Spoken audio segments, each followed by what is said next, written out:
you get a profit or a gain or an advantage to which you are not justly entitled. Riba. Tonight, we're going to be spending some time on this second kind of riba. So the Prophet said, Bilal, this is the essence of riba. What you should have done is to sell the 2 baskets. Don't look at me, don't look at him. Sell the 2 baskets of inferior quality dates and take that money and buy the 1 basket of superior quality dates.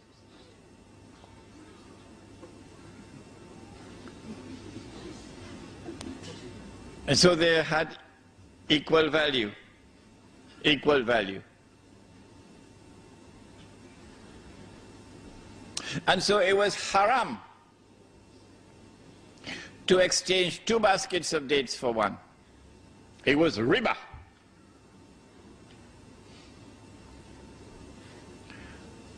But Umar radiallahu ta'ala anhu exchanged 4 camels for 1.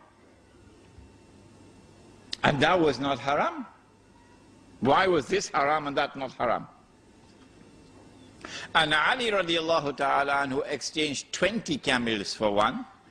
These 20 may have been baby camels, and this one may have been a pregnant camel. And there was not haram. So the question we ask tonight is, why was it haram to exchange 2 baskets of dates for 1, and there was riba, but it was not haram to exchange 4 camels for 1 or 20 camels for 1? That's a good question, isn't it? You're lucky I don't have the time to question you tonight. To answer that question, we must go to another hadith. And you've all heard this hadith before, all of you. It is in Sahih Bukhari. The Prophet sallallahu ta'ala alayhi wasallam is describing a transaction in which there is an exchange of gold for gold, or silver for silver, or wheat for wheat, or barley for barley, or dates for dates. This is the one, dates for dates, or salt for salt.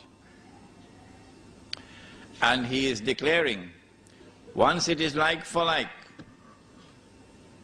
it must be equal for equal.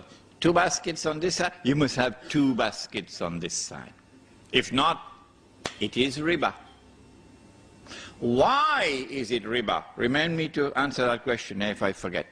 Why would it be riba? If I exchange 2 baskets of dates for 1, why? Before we answer that question, and also remind me, because I forget, you know, remind me to answer the question, why is the 4 camels for 1 not riba? Okay. When we look at this hadith, there are 6 items mentioned. 2 of them are precious metals, gold and silver, and the other 4 may be described as commodities. What is there which is common to all 6 of them? There are 2 things which are common to all 6 of them. The first is this, that all 6 were used as money in the market in Medina. If there was a shortage of gold and silver coins, they would use dates as money in Medina. The second thing which is common to all 6, which the Prime Minister of Malaysia has only now understood, when the sun is already setting, is that in all 6,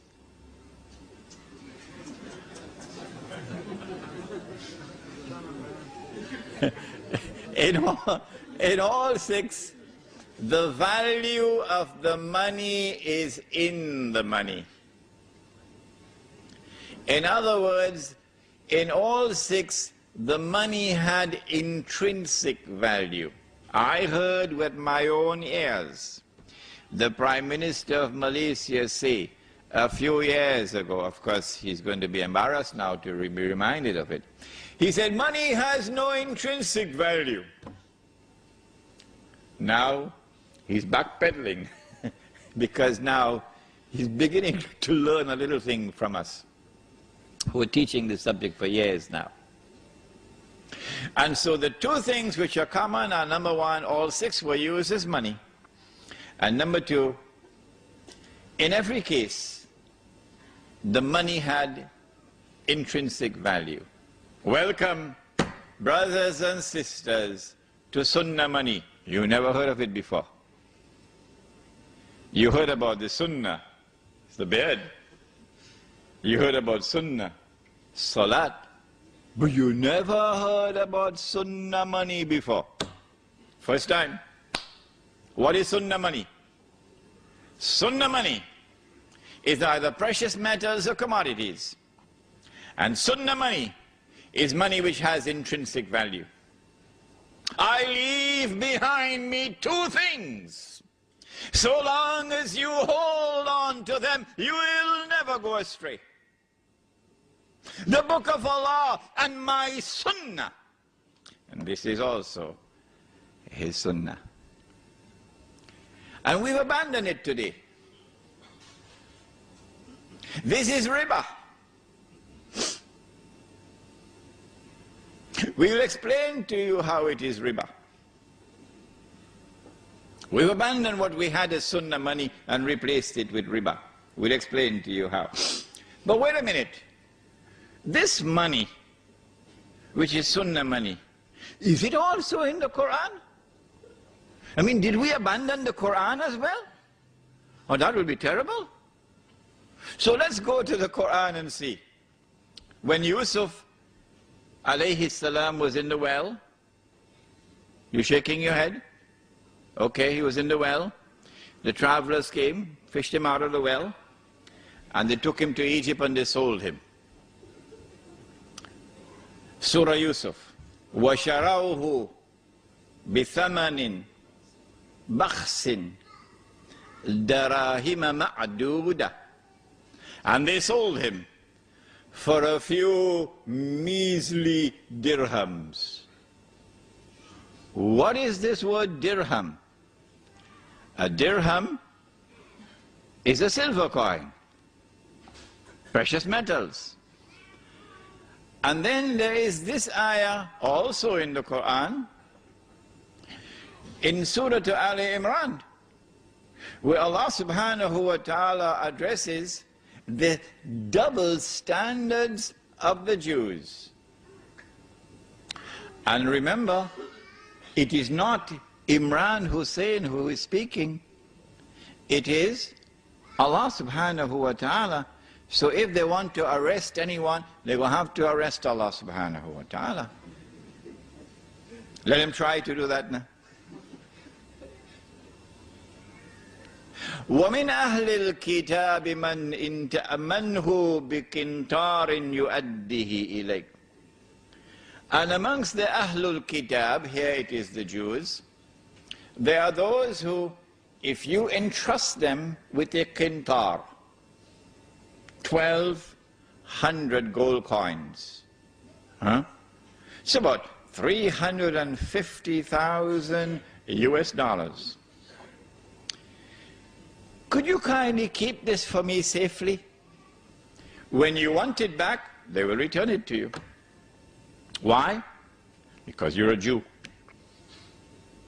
وَمِنْهُمْ مَنْ إِنْ تَأْمَنْهُ بِدِينَارٍ لَا يُؤَدِّهِ إِلَيْكَ. But amongst them there are those who, if you give him a dinar, a gold coin, could you kindly keep this safely for me? When you want it back, you can't get it back.